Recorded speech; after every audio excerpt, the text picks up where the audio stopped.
Christophe, mesdames et messieurs les parlementaires, mesdames et messieurs les élus, mesdames et messieurs. Quand on est enfant, quand on apprend à faire du vélo, parfois, on s'entend dire le vélo, ça ne s'oublie pas. On n'oublie jamais. Une fois qu'on sait faire, on sait toujours faire. Je ne saurais pas dire si c'est vrai à titre individuel. Je peux témoigner que je n'ai pas oublié. Et je ne suis pas sûr que ce soit vrai à titre collectif. Il n'est pas impossible qu'en France, nous ayons développé une relation un peu paradoxale avec la petite reine. Nous l'avons inventé, l'ancêtre du vélo, le vélocipède. Nous avons en France une de nos images d'Épinal, un des événements les plus marquants de l'imaginaire français, qui est consacré au vélo, le Tour de France, qui est devenu presque un lieu de mémoire. Et cependant, en France, tout se passe comme si, trop souvent, le vélo restait un sport, beaucoup plus qu'un moyen de transport. Ce n'est pas toujours le cas, et il y a beaucoup de pays, particulièrement en Europe du Nord, où c'est plutôt l'inverse. Un moyen de transport plutôt qu'un sport. Si nous sommes ici aujourd'hui avec François de Rugy et Elisabeth Borne à Angers pour présenter un plan vélo, c'est pour d'excellentes raisons. Peut-être d'abord un mot sur Angers. J'y suis déjà venu le 27 octobre dernier. J'ai été bien reçu. Chacun sait ici les relations d'amitié qui me lient avec le maire d'Angers. Mais ce n'est pas la raison pour laquelle il fallait venir à Angers. En tout cas, pas la seule.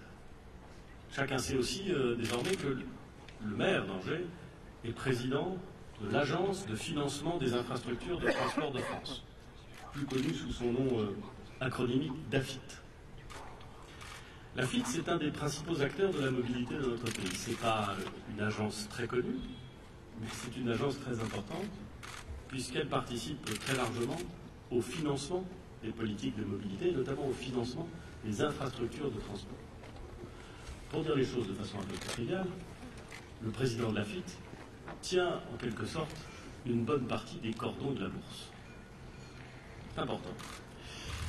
Troisième raison, pour Angers, il se trouve que les Angevins sont à bien des égards des champions du vélo. Ils ont été... la ville d'Angers a été classée au 3e rang des villes où il fait bon faire du vélo, si j'en crois le baromètre de la Fédération française des usagers de la bicyclette. Je salue d'ailleurs son président, M. Olivier Schneider, qui est présent parmi nous. Enfin, Angers abrite le siège d'une importante agence, l'ADEME, et tout cela pourrait justifier très largement le fait de venir à Angers présenter ce plan vélo. Je rajoute à ces évidences une autre évidence, le fait que dans la société, dans la représentation parlementaire de la société, un certain nombre d'élus se sont très vigoureusement engagés, et j'en vois certains ici, se sont très vigoureusement engagés pour que nous consentions un effort collectif important en faveur du développement de l'usage du vélo. Et un de ceux qui s'est le plus engagé en la matière, c'est évidemment Mathieu Orphelin, qui est ici chez lui, à la fois parce qu'il est élu ici, et parce que dès qu'on parle de vélo, il est ici chez lui. Voilà. Le vélo, mesdames et messieurs, c'est une solution à de vrais problèmes du quotidien et à de vraies questions de société. Et le recours au vélo va nous permettre, en partie, mais va nous permettre de répondre à des besoins qui sont à la fois très puissants, très actuels, et qui ont cette caractéristique, comme toutes les questions complexes ou les enjeux importants, d'être à la fois individuels et collectifs. Nous avons besoin de temps, nous avons besoin de souplesse, nous avons besoin d'accessibilité pour nous déplacer vite, pour nous déplacer bien, pour nous déplacer en toute sécurité, au meilleur coût, sans dépendre d'éventuels ralentissements, voire d'éventuels bouchons. Et puis nous avons besoin, collectivement, d'une forme de sobriété, et singulièrement d'une forme de sobriété en carbone. Nous avons besoin d'attractivité pour les centres-villes, et pas simplement pour les très grandes métropoles, mais pour toutes les villes, et parfois même pour les toutes petites villes. Monsieur le maire, vous m'avez indiqué l'importance considérable que vous attachiez à ce que vous avez appelé des micro-projets pour d'autres, mais des projets importants pour vous. Je comprends parfaitement cette question de l'attractivité et de l'intelligence des transports dans une petite ville ou dans une très grande métropole se pose aujourd'hui de façon particulièrement sensible et particulièrement criante. Pour répondre à ces besoins, pour participer à la transition écologique, monsieur le ministre d'État, madame la ministre des Transports, nous pouvons utiliser le développement du vélo. Mais pour y parvenir, il faut s'organiser. Si j'osais, je dirais que pour passer la démultiplier, il faut enlever les bâtons qui sont aujourd'hui dans les roues. Je m'étais promis avec monsieur le maire d'Angers de multiplier ses références au vocabulaire vélocipédique. Je suis déjà à 2. Le constat est malheureusement sans appel. Nous ne sommes pas jusqu'à présent très bons. La part des déplacements à vélo en France est faible. Elle est de l'ordre de 3% des déplacements quotidiens, ce qui est 2 fois moins que la moyenne européenne. Et la moyenne européenne est faite d'écarts importants. Il y a évidemment des sociétés, des pays, des villes, je pense à l'Europe du Nord, où le recours au vélo est bien plus important encore. Notre objectif, c'est de changer cette réalité. C'est de mettre en place un plan qui doit nous permettre de tripler la part du vélo dans nos déplacements quotidiens, c'est-à-dire la faire passer de ce chiffre de 3% qui est très faible à un objectif de 9% à l'horizon 2024, année où nous accueillerons les Jeux Olympiques. Ce plan que je vais présenter, qu'il me revient de présenter, ce qui est presque injuste, car il a été beaucoup travaillé par la ministre des Transports, avec des associations, avec des parlementaires, avec toute une série d'hommes et de femmes qui sont engagés pour le développement du vélo. Je me fais d'une certaine façon, madame la ministre, monsieur le ministre d'État, leur interprète en présentant un plan qui s'organise autour de 4 axes principaux. Le premier axe, je voudrais souligner qu'il est à mes yeux le premier, c'est la sécurité. Je crois que tout le monde a bien compris que j'avais fait de la sécurité routière un élément important de l'action du gouvernement. Et je me permets de saluer tous ceux qui contribuent à définir et à mettre en œuvre cette politique de sécurité routière. Je sais que, à ce stade de mon discours, je pourrais me réjouir des bons chiffres qui ont été publiés pour le mois d'août et pour le mois de juillet. Mais permettez-moi de ne pas le faire. C'est dans le temps qu'on apprécie les résultats.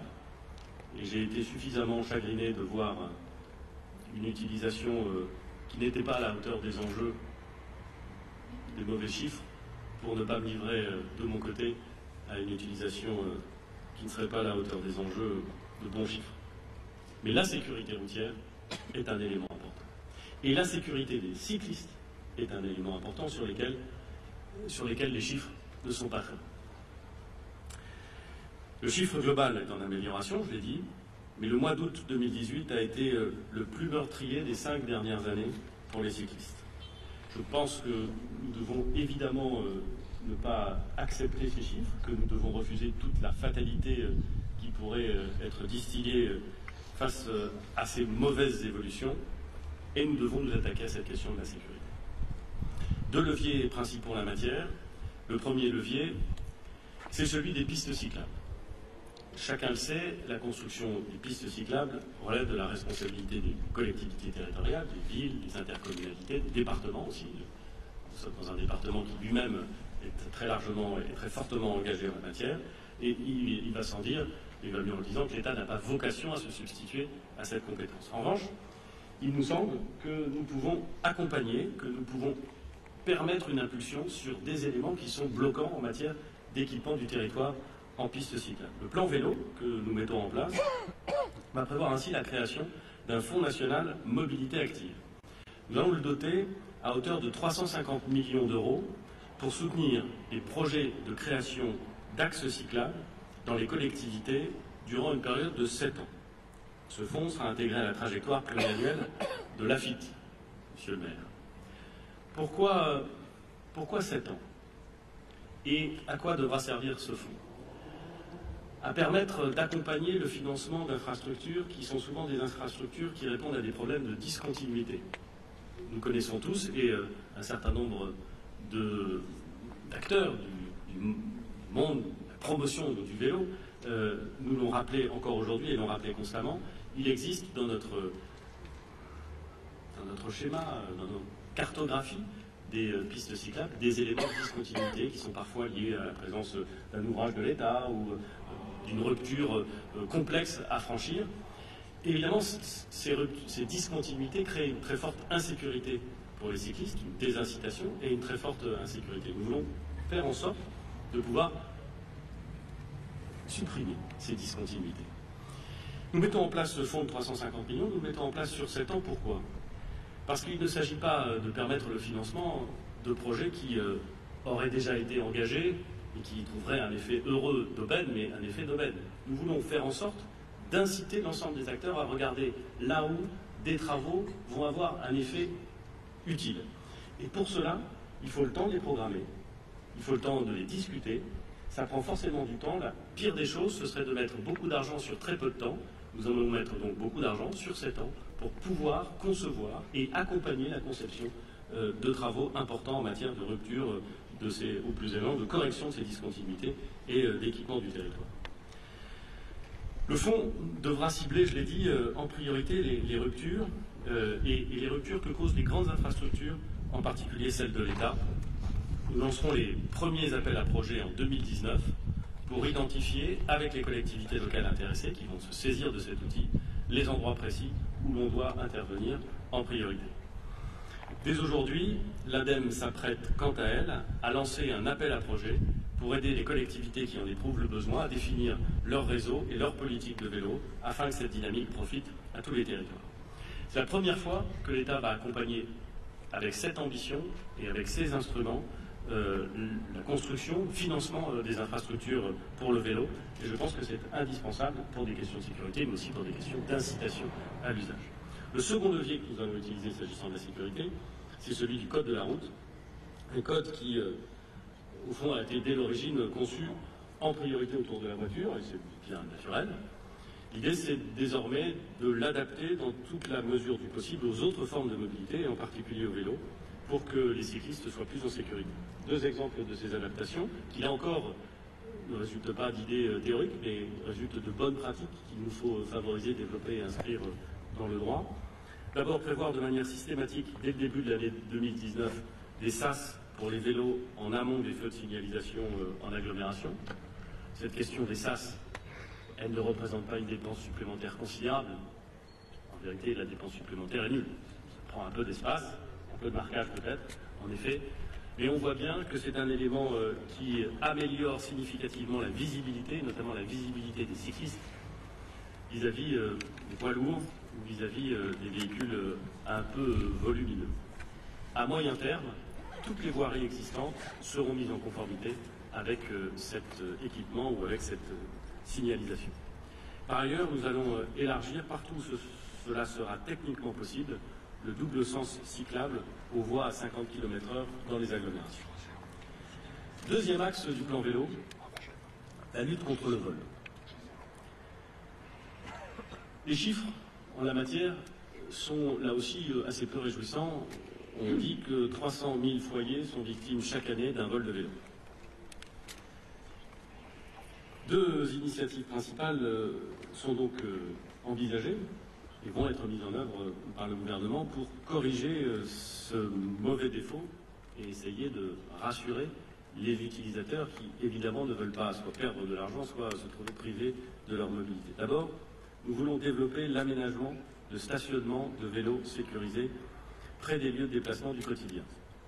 Dans les bâtiments existants, habitations, entreprises, centres commerciaux, les parkings à vélo devront être construits lors des travaux. Donc favoriser, imposer dans certains cas la construction de ces parkings spécifiques et sécurisés. Dans les gares, nous demanderons à la SNCF d'adopter un planning clair pour construire ces parkings.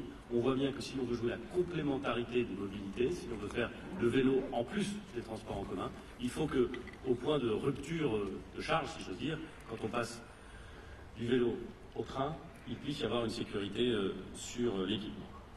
Deuxième initiative, nous allons rendre systématique le marquage des vélos par les vendeurs. Grâce à l'implication de la filière, chaque vélo disposera demain d'un identifiant unique, infalsifiable. Un vélo marqué, c'est un vélo rendu lorsqu'il est retrouvé par les forces de l'ordre. C'est aussi la possibilité de démanteler plus facilement les réseaux de recel.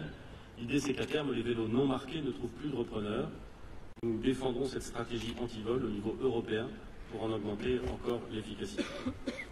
Troisième axe, créer un cadre favorable, et c'est important, pour reconnaître le vélo comme un mode de déplacement à part entière.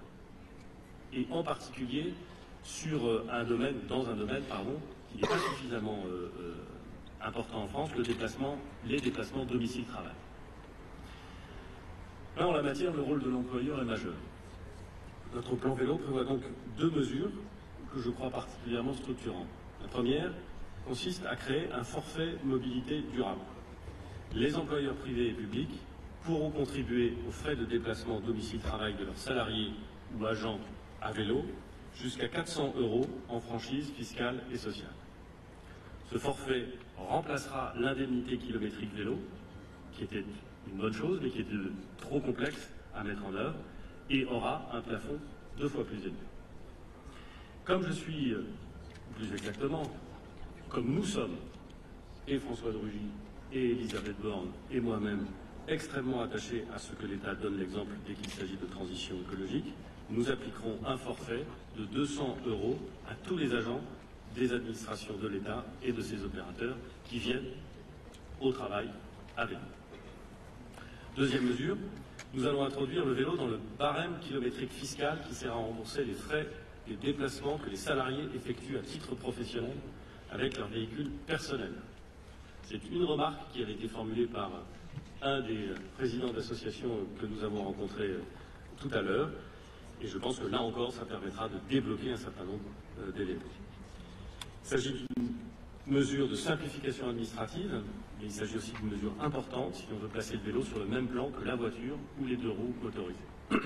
Quatrième et dernier axe, diffuser la culture du vélo dans la société, faciliter la reconnaissance de ce mode de déplacement, et ceci à tout âge. Et là, c'est un effort presque culturel qu'il faut faire. Il faut montrer, dire, prouver d'une certaine façon que utiliser son vélo, c'est utiliser un mode de transport qui a toute sa place dans tous les types de transports qu'on peut envisager dans la vie quotidienne. Enfant, lorsqu'on est à l'école, d'ici 2022, nous allons généraliser le dispositif Savoir rouler, qui existe déjà dans certaines académies, et qui consiste à s'assurer que les enfants qui entrent en 6e sachent pratiquer le vélo de manière autonome et en toute sécurité. Ce n'est pas un petit sujet. Il y a ici des responsables associatifs qui s'engagent résolument en la matière, des directeurs d'école, des professeurs, des maires qui savent l'importance que cela revêt. Lorsque vous avez 18 ans ou 20 ans, lorsque vous avez un permis de conduire, vous êtes réputé maîtriser parfaitement le code de la route. Je dis réputé, je n'est pas certain que tout le monde le maîtrise complètement tout le temps, voire le respecte complètement tout le temps. Mais ce qui est certain, c'est que quand vous avez 10 ans et que vous allez au collège à vélo, vous n'êtes pas réputé connaître le code de la route. Et ce qui peut paraître évident à un adulte, priorité à droite, ne l'est en rien pour un enfant. Et il faut donc s'assurer que la pratique du vélo est maîtrisée du point de vue, j'allais dire, technique, équilibre. Et il faut aussi s'assurer que des règles de base sont maîtrisées et intégrées si l'on veut pouvoir laisser en autonomie, et pas simplement en groupe, en autonomie, les enfants en toute sécurité.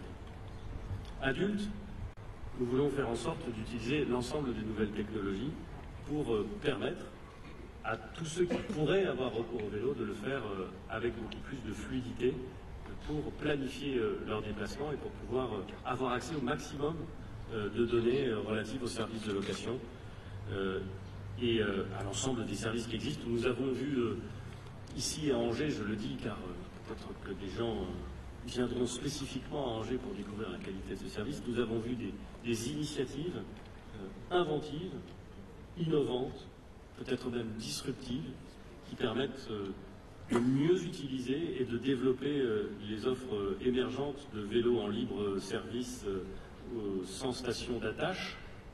Je dis en libre service sans station d'attache pour éviter de dire free floating, qui est beaucoup plus long et beaucoup moins clair. J'utilise un peu le jargon de la spécialité quand même en disant ça. Ça fonctionne à Angers. Ça doit pouvoir fonctionner ailleurs. Et il y a quelque chose qui va changer notre façon de regarder le vélo et d'utiliser le vélo. Je pense que tout ce qui peut être fait par l'État pour ouvrir les bases de données, pour faire en sorte qu'elles soient le plus simplement accessibles, doit être fait. Mesdames et messieurs, Jean Bobet, qui était le frère cadet de Louison Bobet, et qui était lui-même un ancien coureur cycliste, déclarait un jour « Le vélo, c'est le moyen, et peut-être l'art, d'extraire du plaisir d'une contrainte. » Oui, Jean Bobet, mesdames et messieurs. La contrainte aujourd'hui, elle est là. Et elle ne va pas disparaître. La transformation climatique, l'engorgement urbain, la nécessité de repenser notre façon de nous transporter. La concentration de CO2 dans l'atmosphère, la qualité de l'air en ville, le stress aussi, considérable. Les questions relatives à la prévention en matière de santé, la nécessité de développer l'exercice physique régulier, pas forcément la compétition, l'exercice physique régulier pour garantir, en tout cas pour permettre une meilleure santé. Tous ces éléments sont absolument considérables. Ils sont à la fois des contraintes et des opportunités, c'est souvent le cas. Nous devons les saisir. Notre ambition avec le gouvernement, avec le soutien des parlementaires, c'est évidemment de nous améliorer collectivement et d'être à la hauteur des enjeux. Peut-être un mot pour terminer sur les raisons qui nous conduisaient à venir à Angers. J'ai dit toutes les excellentes raisons, j'en ai oublié une, qui sera à la fois une forme d'hommage et de remerciement. Il se trouve que la très grande qualité du corps préfectoral dans son ensemble a laissé peu de part à la pratique du vélo. Et nous avons ici, à Angers, un préfet cycliste. Sportif, c'est vrai, mais cycliste. Alors finalement, puisque nous considérons que l'État doit donner l'exemple, et puisque, Monsieur le Préfet, vous nous avez accueillis, je veux dire combien c'est avec plaisir, avec bonheur et surtout avec une très grande confiance, que nous lançons avec Monsieur le Ministre d'État, Ministre de la Transition écologique et solidaire, avec Madame la Ministre des Transports, ce plan vélo pour la France. Merci beaucoup.